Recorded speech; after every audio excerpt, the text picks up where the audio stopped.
India मिशनचं हे कर्जत ज्ञानपीठ या ठिकाणी तुम्ही येता ते ज्ञानार्जनासाठी येत असताना एक पर्यटनासाठी आपण जसं ट्रिप काढतो फिरायला जायला तशा पद्धतीचं सुद्धा तुम्ही ट्रिप काढून या ठिकाणी येऊ शकता। इथं आल्यानंतर तुम्हाला जे ज्ञान मिळणार आहे, प्रबोधन ऐकायला मिळणार आहे, कोर्सेसच्या माध्यमातून जे काही गोष्टी तुम्हाला इथं तुमच्या जागृतीसाठी, तुम्हाला आत्मसाक्षात्कारापर्यंत घेऊन जाण्यासाठी जे काय ज्ञानाची गरज आहे ते संपूर्ण ज्ञान तुम्हाला या ठिकाणी मिळणार आहे। म्हणजे जीवनाचं फाउंडेशनच इथं, पाया जर मजबूत असेल तर जीवनाची इमारत सुंदर उभी राहते।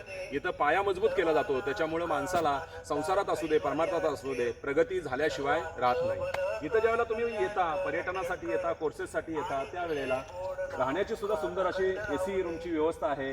समाधान नाव सुद्धा बघा काय वास्तूंना दिलेले आहेत, आनंद, सुख, शांती, ऐश्वर्य। म्हणजे एखाद्याला विचारलं तुम्ही कुठे राहता, म्हणजे तुमचा आता स्टेला कुठे, कोणत्या रूम मध्ये आहात, सुखात तुम्ही कुठे आहात, आनंदात तुम्ही कुठे आहात, ऐश्वर्यात। म्हणजे सद्गुरूंनी सांगितलं, first you speak with me then I tell you what you are. तुम्ही माझ्याशी 2 मिनिटं बोला, म्हणजे तुम्हाला मी सांगतो तुम्ही काय आहात, तुमच्या पोटात काय आहे। तसं ह्या माध्यमातून आपण ज्यावेळेला बोलतो सुखात, त्यावेळेला ते पोट तिडकीनं बेंबीच्या देठापासून येतं। सुखात म्हटलं की तसं शंकर म्हणतो तथास्तु। म्हणजे विचारांचं सामर्थ्य सगळं इथं सांगितलंय की बोल तरी रे शुभ बोलणाऱ्या, अरे सर्व बोलण्यात आहे, तू म्हणून तर बघ तुझं काय होतंय ते। आणि सद्गुरूंनी असे बरीच उदाहरणं आपल्याला दिलेली आहेत की बोलण्यानं, चिंतनानं आपलं जीवन घडत असतं। कशा पद्धतीनं आपण इथं या, आवर्जून या, नक्की या सगळ्या वास्तूंमध्ये राहून बघा, तुमचं जीवन किती धन्य होतंय, तुम्हाला किती शांतपणा वाटतोय।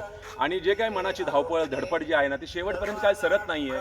मग कुठेतरी मनाला विसावं पाहिजे आणि कुठेतरी आपल्याला आनंदाच्या ठिकाणी थांबलं पाहिजे, चांगल्या ठिकाणी थांबलं पाहिजे। म्हणून जरा विसावू या वळणावर, त्या वळणाचं नाव कर्जत ज्ञानपीठ।